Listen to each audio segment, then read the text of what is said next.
Good morning. Welcome to the Ladybug Project, the voice for the small and silent. Me and Alyssa Vine Hodge over there. Hi, Alyssa. We are back. We're breaking the break. How about that? Does that sound good, Alyssa? Today's subject is Chapter 7, Becoming Adults in Your 40s. So, Alyssa, what are some of the stats you wanted to give us today? Or did you want to say something before you give the stats? What's up, girl? Good morning. We are, as Kara said, raising a voice and raising awareness for child sexual molestation. And today we're just What kind did of I say, talking Alyssa? I about. said we're the trauma talk. Yeah, That's right? and that's right. And so I guess I just wanted to lead off with letting people know that about 30% of all children in the United States grow up in traumatizing home situations, Mm-hmm. abusive, either sexually, physically, emotionally, or neglectful home lives. So it's no wonder that as we grow up, we struggle to overcome that trauma, to heal, and to become functional adult people. I think most people are still walking around like broken little children and just repeating cycles and patterns that aren't healthy. So that's kind of what we're talking about today. I think it's also illustrated for us in politics a lot. You just see these grown people still name calling each other or Mm-hmm. sending pictures of their wieners to each other, and you're like, is this even real life and possible? That we're all just pretty much, it's like we're still in junior high school and still trying to figure out life. Yeah. So I was just going to pose the question to Kara, and then she was going to ask me the same. Kara, in what ways, since you've gone through trauma and sexual abuse in your past, in your 40s now, in what ways do you still feel like you're that broken child inside? And what are you learning the most right now as you're trying to negotiate adulthood? So yesterday, I was texting Alyssa, and what did I say? I said, "It's funny, I can't even cry anymore."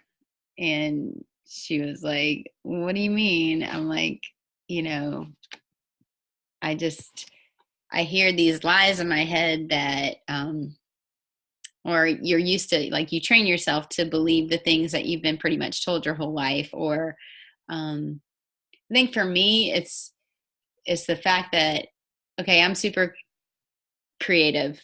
I like to create, and we talked about this in one of the Ladybug projects before. We talked about how we take our pain and we create, and it helps us process things better, and we're able to transition into a better mentality by using our creative mindset. But for me, I think taking um, taking what is appearing as reality to me, because if you have Buddha, he says everything's an illusion, right? So for me, um, understanding that completely and not getting caught up in the way that society wants me to look and the way that society wants me to act. Um, I'm in a really hard place right now, and I haven't. I think for me, the trauma has. I've allowed myself to believe the lies that I'm not good enough, that I'm never going to be able to make it on my own, that nobody's going to love me, that I'm not good enough to be in a relationship, that I'm not good enough to make enough money. I'm not able to be stable financially. Um, that I'm undeserving. And so I feel like when I texted her yesterday and said, that that I can't even cry anymore. I was talking about, I was actually seeing those things as an illusion, and it wasn't worth tears, and it wasn't worth the effort of the emotion of crying to be like, hey, you're worthless, Kara. I was like, you know what? I honestly kind of cussed at myself. I was like, F that. I was like, I freaking am. Just because it's said to me, or because I was in a low mentality and a low train of thought, a low level of power, I was in that lower level of power, it doesn't mean it's truth. And so I took myself and said, just because, let's be real. Alyssa's like, are you going to be real today? Are you going to actually tell people what you're going through? And I'm like, it's kind of embarrassing. But if we're going to be real, and I'm going to be honest with you, I don't have a place to live right now. I'm at my mom's. I'm in between jobs. I left my career as a massage therapist, and I'm doing something else now. And I went off for a month for training, and now I have nowhere to go. And I'm searching for a place. And I have options. But being in this transition, in this time of transformation, I'm not fully transformed yet. I'm actually in this in between place.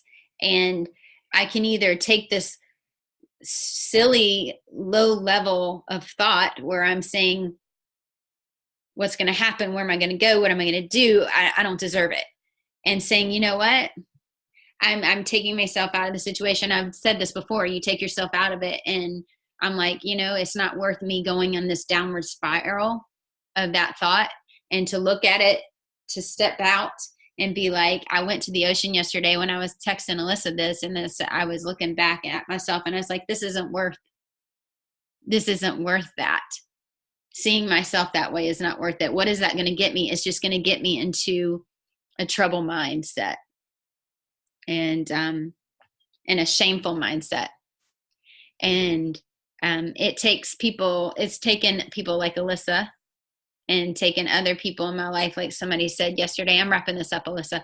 It took somebody yesterday saying, Kara, I admire you. And I'm like, what?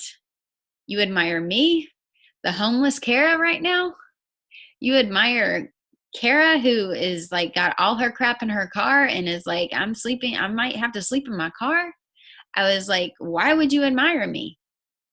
And they said, Kara, you've always just been so brave. You actually took a step and you went in that direction. But this person didn't know all the tears and all the calamity and all the things that I've been going through, and the hardships of not having my children with me, of having to be faced with financial issues that nobody, like, I don't wish upon anybody. So this person, when they found out those things, they said, I admire you even more. And and it confused me, because if you're like me and you think I'm never going to be good enough, it's all BS. It's all BS. And we have to, like Buddha said, it's an illusion. Like, this reality that we can see physically with our eyes is all an illusion. And for me to say that I'm undeserving is an illusion. And I have to address it like that and say, I'm here on this earth and I'm taking space up, and that means I'm worthy. And the same goes for you. Whoever you are, if you're listening and watching us today, the lies are an illusion, and I hope that you can put them in their place and tell them to go back to where they came from.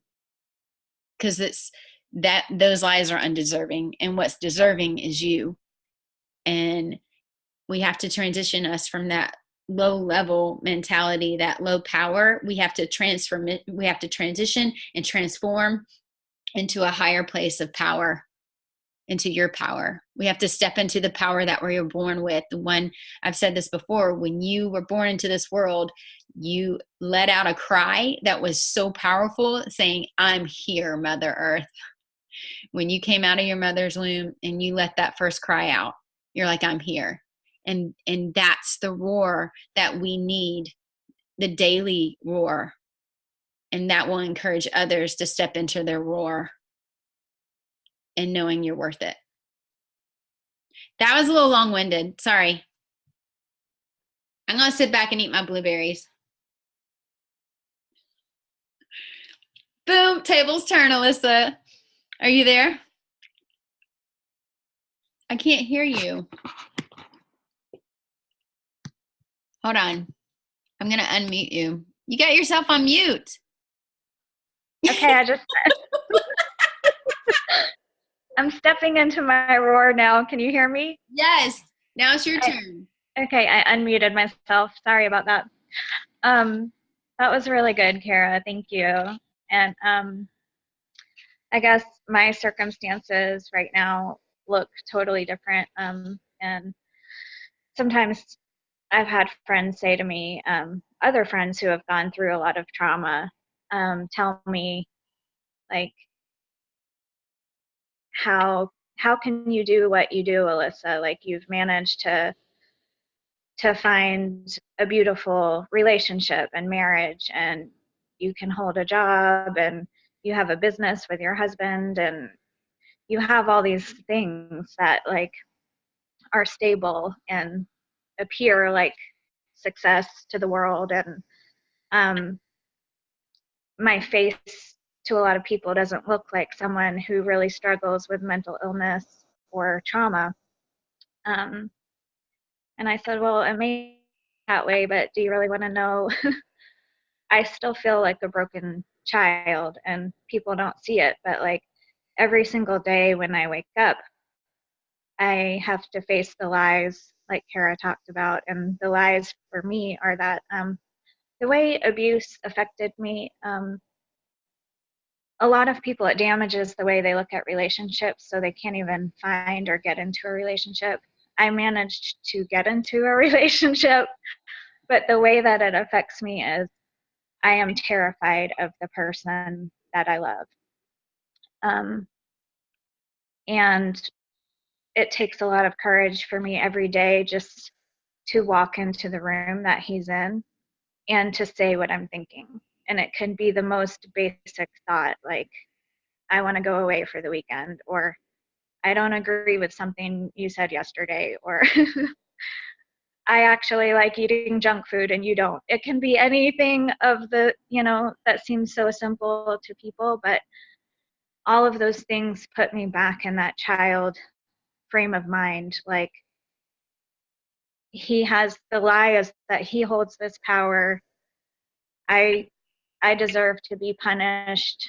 I don't deserve to, um, like Kara said, to take up that space in my home, to just be a person, and to so I would say that it's gotten a lot better over the past year. I've really become aware of that and been like, you know what, yes, I'm afraid, but I'm just going to stand here and then wait for him to speak, or I'm going to say something and then he'll say something, and then I'll realize I just get this instant relief, like, oh, he doesn't hate me. Oh, everything I thought for like the past 5 minutes was just the lies of that broken child talking to me. And it's really a bummer that we have to be in our 40s, like dealing with this and facing it. But I'm going kind of long-winded today too, but I just want to say that I'm really encouraged about the children of today and the way that my friends are raising their children. Um, I see so many young children knowing their boundaries and knowing that other people are the ones at fault when they overstep those boundaries. And I see children who are able to articulate when something wrong has happened, and they're able to defend themselves and fight back and stand up for themselves and stand up for others. And so that's what the Ladybug Project is trying to do. We're not just trying to share our trauma. We are trying to influence and shape the future and how children are growing up.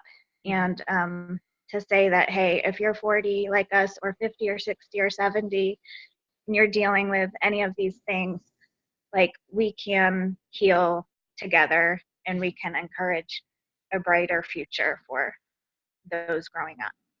Yeah, I like it.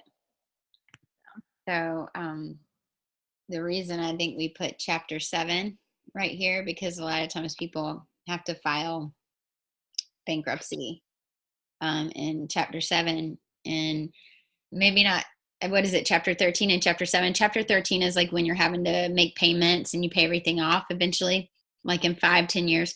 Then but chapter 7 is when you just like cut your losses, and you don't pay any, you pay a certain price to pay the fee for the attorney and everything, but you literally don't pay your debt. And it's like, lawyers usually say it's a new beginning for you, it's a fresh start. But it's a rough fresh start because you can't use any credit. All you can do is pay cash. And I was laughing with Alyssa yesterday because I was like I raised my hand for the whole relationship thing. Like, those of us that struggle, and that's me. I'm really, I've done a lousy job at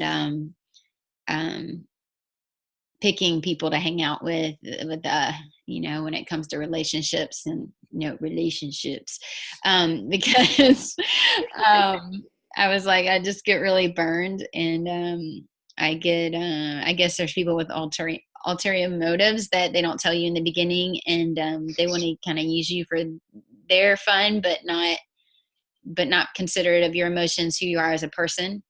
And sometimes a lot of people don't even know they're doing that, because they're in their own, we're all in our own world. But I was just bringing that up with those of you that, I mean, Alyssa is amazing. She's got this amazing relationship with her husband, and I love visiting them. You guys they're just unreal with their grace. It's amazing. And I always appreciate them. But for me, I was like, looks like I'm doing chapter 7 again when it comes to relationships.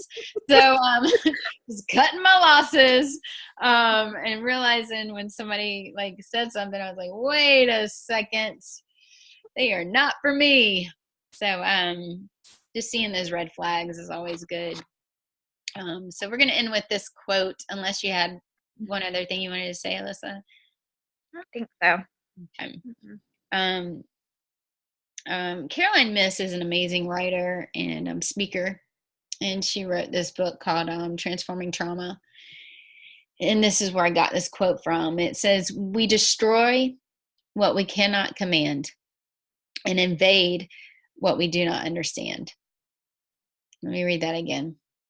We destroy what we cannot command, and we invade what we cannot understand. And that's not just individually. I think it's as a society, as a world. If we can't command something, we feel like we have to destroy it. And then we invade even people's privacy in other countries when we don't understand something in other cultures. And I think that's a truth that we can become aware of individually, which will transform into globally, into a collective thought. Transition is literally, it means from one level of power to another. And I was trying to talk about that when you change your thoughts a little bit earlier, about going from one level to another. And I think if we can understand that quote, that we can transition and transform into a higher, what am I trying to say, Alyssa? Into a higher, we can evolve. Is that better? We can evolve. Yeah. We can get to a higher place where we're not stuck in the muck, and we can literally become that lotus flower. Lotus flowers like push and really have to grow through the mud. And then they bloom and they're just incredible. And I think if we can just get through this mud of thought, we don't have to be in a place where we're always thinking about, because when you're in the mud, you feel like you're nothing but mud and you feel like you don't understand and it's confusing. But if we can push through and evolve and grow, then we can be more graceful like Alyssa and her husband are. Aw, you're Towards sweet. people. So we can do that for each other as a human race. All right. Thank you guys so much. The Ladybug Project, the voice for the small and silent, where the trauma talk. And we hope you guys enjoyed today. I know I always enjoy being able to see Alyssa's face and your face, guys. Take care. Thank you. Thanks, guys. I'm going to stop recording now.